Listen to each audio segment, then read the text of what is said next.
Good morning students, myself Deepak Nair. आज से आपकी ऑनलाइन क्लासेस स्टार्ट हो रही हैं। मैं आपको क्लास 10th में मैथ का फर्स्ट चैप्टर पढ़ाने जा रहा हूँ। तो स्टूडेंट्स, सबसे पहला जो मैथ में हमारे चैप्टर है क्लास 10th में, वो है रियल नंबर्स, वास्तविक संख्याएं। तो सबसे पहले वास्तविक संख्याएं होती क्या है वो हमें मालूम होना चाहिए। तो एक हम नंबर 9 ले लेते हैं, ये हम सब जानते हैं, ये नंबर 9 होती है। तो जिन नंबर्स को हम, जिन संख्याओं को एक नंबर 9 पर रिप्रेजेंट कर सकते हैं, वो सभी हमारी वास्तविक संख्याएं या रियल नंबर्स होती हैं। जैसे ये हमारी नंबर 9 है, हमें पता है ये यहाँ पर 0 होता है, और जो भी नंबर 0 के राइट साइड में होगी वो सभी पॉजिटिव होगी, और जो भी नंबर हमारी 0 के लेफ्ट साइड में होगी वो सभी नेगेटिव होंगी। इसको हम यहाँ पर शो कर देते हैं +1 +2 +3, ऐसे हम आगे भी कर सकते हैं। और लेफ्ट साइड में -1 -2 -3, और इस साइड जो नंबर आएगी इस तरह से -4 -5 होती जाएगी।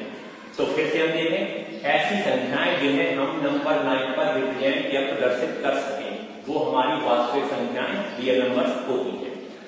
इसके बाद हमारी रियल नंबर्स के टाइप क्या है, कौन कौन सी रियल नंबर्स होती हैं।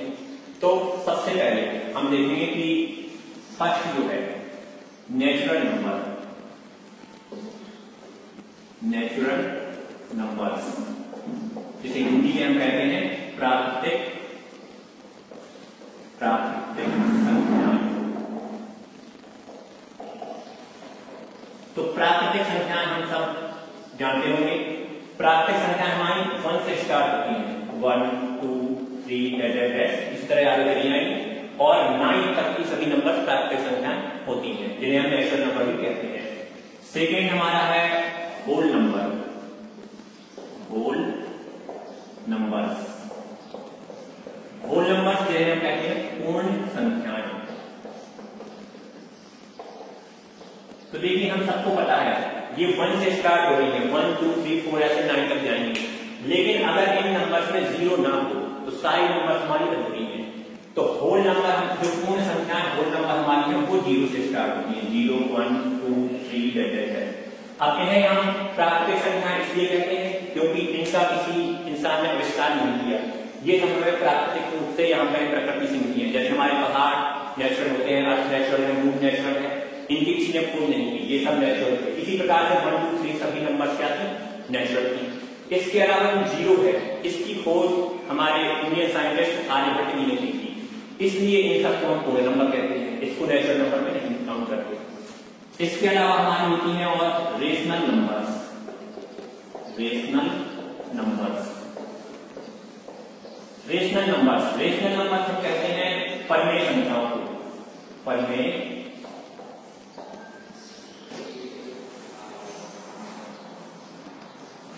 संख्याएं।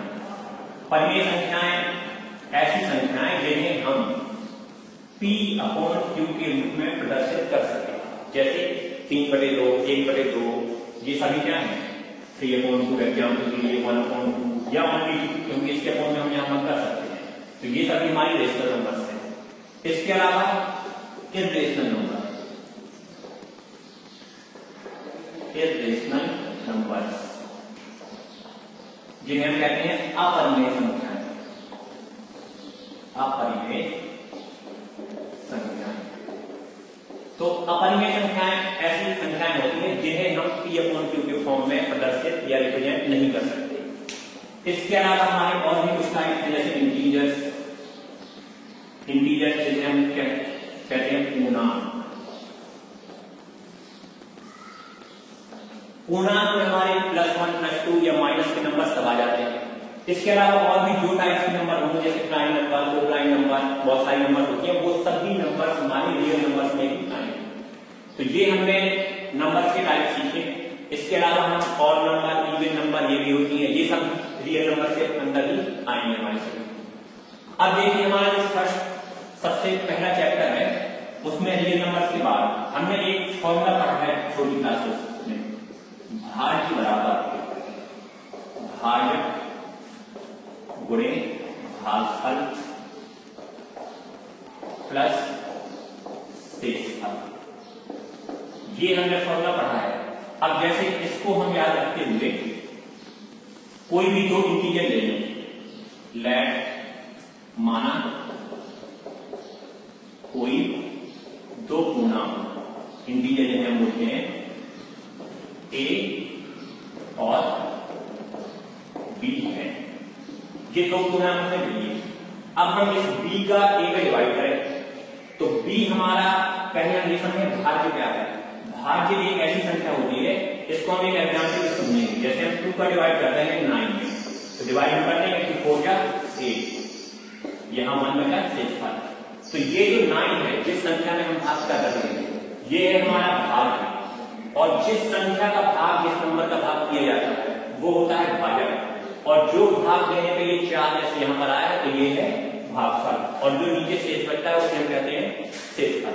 तो जैसे ये ए और बी दो पूर्णांक हैं, अगर हम बी का डिवाइड ए में करें तो इसको हम लिख सकते हैं ए इक्वल टू, अगर देखें हम इसका और इसका मल्टीप्लाई करें तो 4 2 8 8 आएगा, और उसमें एक ही जोड़ है तो 9 हो जाएगा, जैसे हमने भाग किया था। इसको हम अगर ऐसे लिखते हैं बी क्यू प्लस आर, तो यहां पर ए हमारा है भाज्य, बी हमारा है भाजक, क्यू है भागफल, पॉइंट लाइन जिसको बोलते हैं, जैसे दूसरे रिप्रेजेंट करते हैं, और आर है रिमाइंडर शेषफल। इसको हम कहते हैं यूक्लिड एल्गोरिथम।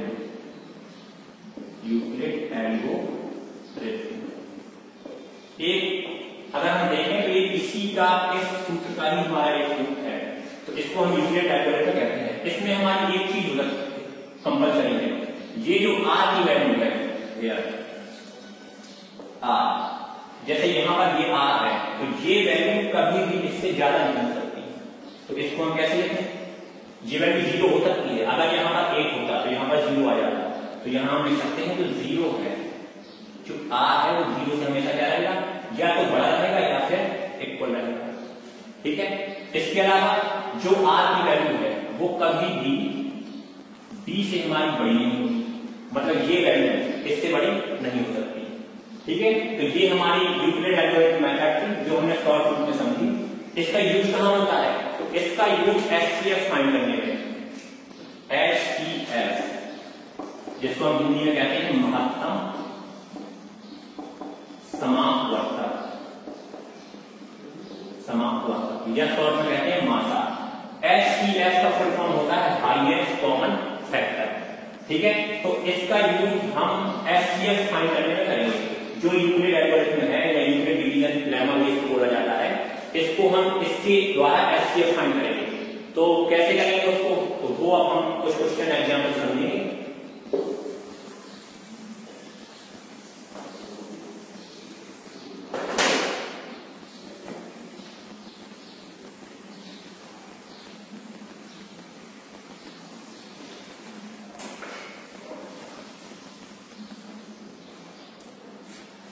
देखिए कोई भी हम एक एग्जाम्पल ले लें, जैसे हमारे पास 135 एक्सरसाइज जो है हमारी ये फर्स्ट एक्सरसाइज है, एक्सरसाइज फर्स्ट, इसका फर्स्ट क्वेश्चन है। इसमें हमारा फर्स्ट क्वेश्चन है 135 एंड 2 2 5। इसका हमें एचसीएफ फाइंड करना है यूक्लिड डिवीजन लेमा से। तो इसके लिए देखिए हम क्या करेंगे कि सबसे पहले ये देखेंगे कि नंबर कौन सी बड़ी है, तो ये हमें देखना कोई बड़ी बात नहीं है, तो हम इसको लिख देंगे 225, बड़ी है 135 से। अब यूजिंग यूक्लिड डिवीजन लेमा, या इसको हम हिंदी में लिख सकते हैं यूक्लिड विभाजन प्रमेय से। तो इसमें देखिए हमें करना क्या है कि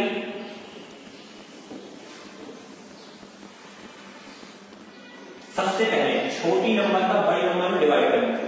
जैसे यहाँ ये हम साइड में कर सकते हैं, या शो करना चाहें अपने फेयरली तो यहाँ भी शो कर सकते हैं।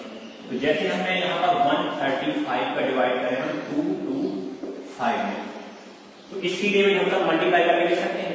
इसका डिवाइड हम 225 में करेंगे तो ये 1 टाइम जाएगा एक बार, और यहाँ आएगा 135। इसको हम माइनस कर लेंगे, 5 में से 5 माइनस के 0, 12 में से 3 माइनस करेंगे तो बचेगा यहाँ पर 9। इसको इतना हमने छोड़ दिया। अब इसको हमें इस यूक्लिड डिवीजन एल्गोरिथम में था कि equal to BQ plus R, इस फॉर्म में लिख के दिखाना है। तो ये हमने यहाँ पर अगर हम देखें तो इसमें हमने डिवाइड 225 में किया है, तो ये हमारी है ए की वैल्यू, तो इसको हमने यहाँ लिखा 225 इज इक्वल टू, इसके बाद 135 और 1 का किया मल्टीप्लाई, 135 मल्टीप्लाई बाय 1 और प्लस जो रिमाइंडर शेषफल बचता है उसको हम प्लस कर देते हैं, तो यहाँ हमने प्लस कर दिया 90, कितना हो गया। इसके बाद ये हमारी फर्स्ट स्टेप होगी। सेकेंड स्टेप में फिर से हमें वही करना है, इस 90 में यहाँ ये लगा देना है, डिवाइड करना है, और जो हमने जिसका डिवाइड पहले किया था उस नंबर को हम यहाँ नोट कर देंगे 135। अब हम 90 में डिवाइड 135 करेंगे तो फिर से ये मल्टीप्लाई आएगा और यहाँ आएगा 90, इसको हम फिर से माइनस कर देंगे, तो यहाँ पर आएगा 5 और 13 में से 9 माइनस करेंगे तो आएगा 4। अब जो हमने ये इतना डिवाइड किया है इसको भी हमें इसी रूप में प्रदर्शित करके दिखाना है, तो अब हमने डिवाइड 135 में किया है, तो ये हमारी ए की वैल्यू होगी 135 इज इक्वल टू, इन दोनों का हम मल्टीप्लाई कर देंगे, जो भागफल है और जो भाजक है, तो यहाँ हमने मल्टीप्लाई किया 90 मल्टीप्लाई बाई 1 प्लस शेषफल हमारा है 45, तो ये हमने यहाँ पर लिख दिया 45, ये हमारा हो गया। अभी यहाँ रिमाइंडर बचा है और ये हमें डिवाइड तब तक करते रहना है जब तक कि हमारा पूरा लास्ट में रिमाइंडर 0 ना आ जाए। तो हमने 45 का डिवाइड कैसे किया 90 में, तो जब हम 45 का 90 डिवाइड करेंगे तो ये 2 टाइम्स आएगा और यहाँ 90 आ जाएगा और ये यहाँ पर रिमाइंडर कुछ नहीं या 0, तो इसको हम फिर से तो करें यहाँ पर, तो 90 में हमने डिवाइड किया था, तो अब हम यहाँ पर लिखेंगे 90 इज इक्वल टू, भाजक और भागफल ये है हमारे पास, तो 45 मल्टीप्लाई 2 प्लस रिमाइंडर हमारा कुछ नहीं है तो 0। अब जब रिमाइंडर 0 आ जाए वहां पर हमारा क्वेश्चन पूरा हो गया, तो अब हम लिखेंगे HCF हाईएस्ट कॉमन फैक्टर या हिंदी में कहेंगे मासा। लास्ट में हमें देखना है हमें किस नंबर का डिवाइड किया था, तो यहाँ पर हमने 45 का डिवाइड किया था जिससे हमारा पूरा डिवाइड हो गया, रिमाइंडर कुछ नहीं आया, तो HCF हमारा हो गया 45, ये आंसर है। समझ में आया? एक बार फिर से रिवाइज कीजिए। सबसे पहले हम ये देखेंगे कौन सी नंबर बड़ी है, छोटी नंबर का फिर हमें बड़ी नंबर में डिवाइड करना है, जैसे ये हमने यहाँ पर किया है। डिवाइड करके हमें यूक्लिड डिवीजन लेमा जो है उस फॉर्म में इसको शो करना है, यहाँ पर प्रदर्शित करना है। तो हमने इसका डिवाइड देखिए 225 में किया, 1 टाइम किया, रिमाइंडर 90 आया, तो इतने पार्ट हमने यहाँ शो कर दिया। 225 इक्वल टू 135 मल्टीप्लाई 1 प्लस 90। ऐसे ही डिवाइड हम आगे बढ़ाते जाएंगे जब तक कि हमारा रिमाइंडर 0 ना आ जाए, और जहां 0 आता है वहां क्वेश्चन खत्म, और जिस नंबर का हमने लास्ट में डिवाइड किया था वो हमारा इसका HCF होगा। तो ये हमारा फर्स्ट क्वेश्चन एक्सरसाइज में था वो हो गया। बाकी सेकेंड क्वेश्चन भी इसी टाइप से है और थर्ड भी इसी टाइप से है, तो सेकेंड क्वेश्चन में आपको और करना होगा और थर्ड आप अपने आप सॉल्व करेंगे, और कोई प्रॉब्लम होगी तो मुझसे पूछेंगे बाद में। तो ये देखिए अब हम फर्स्ट क्वेश्चन का सेकेंड क्वेश्चन सॉल्व करेंगे जिसमें हमें HCF ही फाइंड करना है। मासा नंबर है 196 एंड 38220। तो सेम वैसे हम कैसे सॉल्व करेंगे, यूजिंग यूक्लिड डिवीजन लेमा, यहां हिंदी में लिखे यूक्लिड विभाजन प्रमेयिका का प्रयोग करने पर। और फिर से हम यहां पर देखें कौन सी नंबर बड़ी है, तो ये 38220 ये हमारी 196 से बड़ी है। तो अब हमें 196 का डिवाइड करना है इसमें, तो इसका डिवाइड हम कैसे करें, 196 38220। तो देखिए इसमें हम डायरेक्ट डिवाइड पूरी नंबर में नहीं कर सकते, तो जितने डिजिट में हम डिवाइड कर सकते हैं उतने डिजिट में करेंगे। तो देखिए 3 डिजिट इनमें हम डिवाइड कर सकते हैं, 196 की टेबल हम सब मल्टीप्लाई करके लिख सकते हैं। तो इसका डिवाइड अगर इसमें हम करेंगे तो ये जाएगा आपका 190, इसका ऐसे मल्टीप्लाई करें तो यहाँ आएगा 196।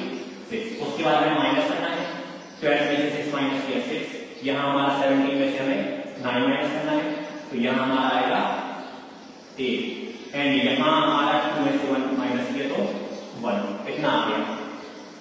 इसके बाद अब यहाँ हमें डिवीजन का ये साइन नहीं लगाना है क्योंकि अभी हमने पूरी नंबर पर डिवाइड नहीं किया, तो इसके लिए पहले हम नेक्स्ट नंबर यहाँ पर क्या करेंगे नोट कर लेंगे। तो ये हमने नोट कर लिया। अब हमें 196 का डिवाइड 1862 में करना है।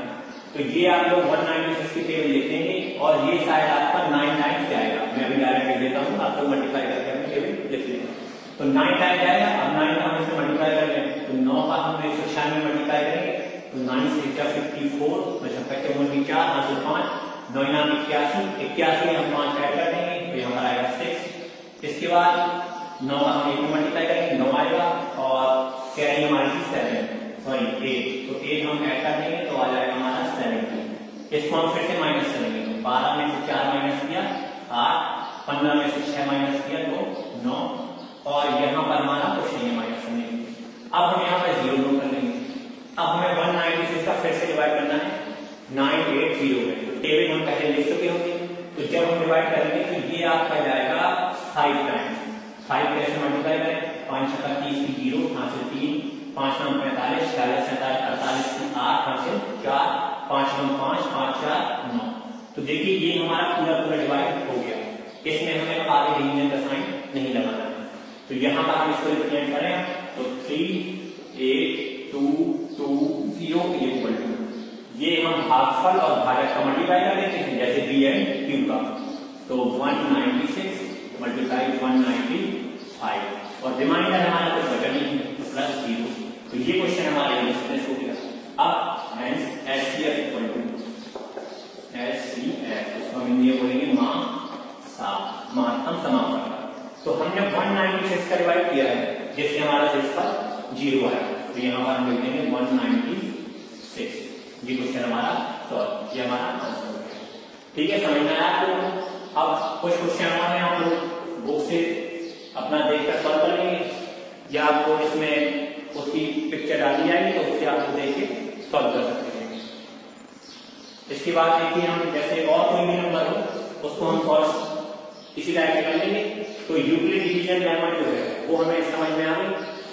अब इसके आगे और भी क्वेश्चन हैं जिनको हम देखेंगे।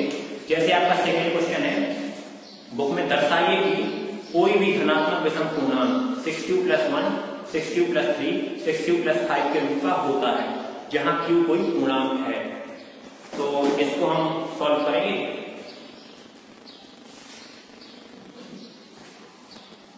देखिए अब हम सेकंड क्वेश्चन सॉल्व करेंगे। सेकंड क्वेश्चन है आपका, दर्शाइए कि कोई धनात्मक विषम पूर्णांक 6q + 1, 6q + 3, 6q + 5 के रूप का होता है जहां q एक या कोई पूर्णांक है। तो इसको सॉल्व करने के लिए सबसे पहले हम सॉल्व जब करेंगे तो मान लेंगे, माना a कोई भी नंबर हम मान सकते हैं कि हमने मान लिया माना a कोई पूर्णांक है, माना a कोई पूर्णांक है, और ये जो a पूर्णांक है ये हमारा 6q + 1, 6q + 3, 6q + 5 के रूप का है। इसको हमने मान लिया। अब इसमें हम यूक्लिड डिवीजन, यूक्लिड विभाजन कैलकुलेट, यूक्लिड विभाजन करेगा a बराबर bq + r से। ठीक है, तो हमें ये मालूम है कि जो r है यहाँ पर वो हमारा b से कभी भी ज्यादा नहीं हो सकता, मतलब जो रिमाइंडर है वो b से ज्यादा नहीं होगा। यहाँ पर b हमारा है 6, तो r की वैल्यू कभी भी 6 से ज्यादा नहीं होगी। 0 के लिए इक्वल भी हो सकती है और बराबर भी हो सकती है, लेकिन कभी भी 6 से ज्यादा नहीं होगी। या फिर हम कहें 20 से ज्यादा नहीं होगी, यहाँ पर हमारा 6 है तो 6 से ज्यादा नहीं होगी। तो r की वैल्यू क्या हो सकती है? Now value of r, value of r equal to, इसके अकॉर्डिंग अगर हम देखें तो r की वैल्यू हमारी 0 हो सकती है, 1 हो सकती है, 2 3 4 एंड 5, लेकिन 5 से ज्यादा 6 नहीं हो सकती, ना 7 हो सकती है इसके आगे। अब इसको हम सॉल्व करेंगे। तो r की वैल्यू अगर हम इसमें ये पुट करें तो हम कैसे लिखेंगे? देखिए पुट, सीधे हम r = 0 पुट करने पर, याद रखने पर,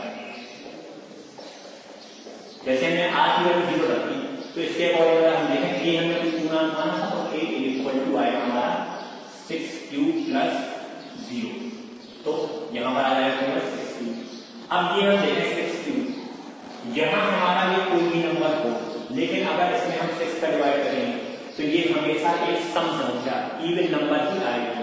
सम संख्या है जानते हैं जो 2 से डिवाइड हो जाए, तो यहां पर हम क्या है तो यहां लिखते हैं इवन या सम नंबर्स। अब अगर हमने जो 0 रखी थी, अब यदि if r equal to 1, तब हमारा a इक्वल हो जाएगा 6q प्लस 1। अब ये 6q तो हमें पता था यहाँ से इवन नंबर है, लेकिन अगर किसी भी सम संख्या में हम 1 जोड़ देते हैं या 1 प्लस कर देते हैं तो वो हमेशा ऑड नंबर ही आएगी, मतलब विषम संख्या आएगी। तो यहां पर हम देख सकते हैं क्या ऑड नंबर।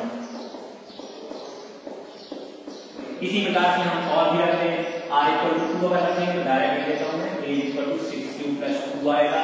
ये हमारी 2 प्लस कर रहे हैं हम, तो ये कौन सी होगी इवन होगी। इसके अलावा a इक्वल टू अगर हम 3 रखते हैं तो ये आएगा 6q प्लस 3 प्लस करने से फिर से ये और आएगी। और अगर हम 4 रखते हैं तो 6q प्लस 4, और 5 रखते हैं तो 6q प्लस 5। ये 4 प्लस करेंगे तब भी इवन आएगी, और 5 प्लस करेंगे तो और आएगी।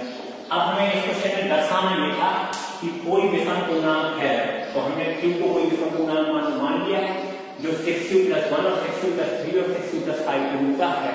तो यहाँ हम देखें ये 6q प्लस 1 के रूप का आ गया, और यहाँ ये 6q प्लस 3 के फॉर्म में आ गया, और यहाँ पर ये 6q प्लस 5 के रूप में आ गया। तो इस तरह से हमारा क्वेश्चन सॉल्व हो गया।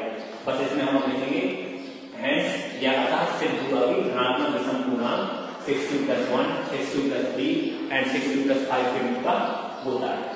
ठीक है, तो ये क्वेश्चन एक छोटा सा क्वेश्चन था जो आप लोगों को समझ में आ गया होगा। इसके अलावा और नेक्स्ट क्वेश्चन है जो मैं बुक में ही पढ़ देता हूँ। क्वेश्चन है किसी परेड में 616 सदस्यों वाली एक सेना की टुकड़ी को 32 सदस्यों वाली एक आर्मी बैंड के पीछे मार्च करना है। दोनों समूहों को समान संख्या वाले स्तंभों में मार्च करना है। उन स्तंभों की अधिकतम संख्या क्या होगी जिसमें वे मार्च कर सकते हैं। तो देखिए इसमें जब भी हमें अधिकतम नंबर फाइंड करनी हो इस तरह के क्वेश्चन में, तो हमेशा अधिकतम नंबर के लिए हम अभी पढ़ चुके हैं HCF, जिसका फुल फॉर्म होता है हाईएस्ट कॉमन फैक्टर, हिंदी में कहते हैं महत्तम समापकर्ता। तो अधिकतम संख्या फाइंड करनी हो या उच्चतम संख्या, तो हम सीधे सीधे HCF फाइंड कर देंगे। तो जो इस क्वेश्चन में हमारी नंबर दिए हैं 616 एंड 32, इसका हम यूक्लिड विधि से, जो अभी मैंने आपको फर्स्ट क्वेश्चन में सॉल्व करके दिखाया था, यूक्लिड विधि